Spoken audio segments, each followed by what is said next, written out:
মাতাজি, এখানে তো অনেক লোভনীয় আইটেম দেখছি। এখন কিন্তু খাবারের স্বাদ বাড়ানোর জন্য বিরিয়ানির মধ্যে অনেকেই অনেক উল্টোপাল্টা ইনগ্রেডিয়েন্টস ব্যবহার করে থাকেন। আপনারা এই ধরনের মানব স্বাস্থ্যের জন্য ক্ষতিকর কিছু ব্যবহার করেন কিনা? না প্রভু, আমরা কোনো মানে যেটা স্বাস্থ্যের ক্ষতিকারক কোনো কিছুই ব্যবহার করি না।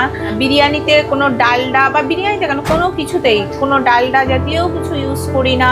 তাছাড়া পুরো ঘিতে বানানো, পিওর খাঁটি ঘিতে বানানো। আচ্ছা, আপনি বলছেন আপনাদের সমস্ত আইটেম মানব স্বাস্থ্যের জন্য সম্পূর্ণ নিরাপদ, এবং আপনারা ঘরের ছেলেপেলেদের জন্য বা নিজেদের জন্য যেভাবে খাবার তৈরি করেন, কাস্টমারের জন্য ঠিক একই দৃষ্টিতে একদম একইভাবে খাবার সার্ভ করা হয়। হ্যাঁ, সব থেকে যেটা প্লাস পয়েন্ট, প্রত্যেক রেস্টুরেন্টে পোড়া তেল, মানে যে দিনের রেস্টুরেন্ট বলা চলে, যত দিনের রেস্টুরেন্ট তেলটা তত দিনের, কারণ সেই তেলের মধ্যে মিশিয়ে সব ফ্রাই জিনিসগুলো থাকে।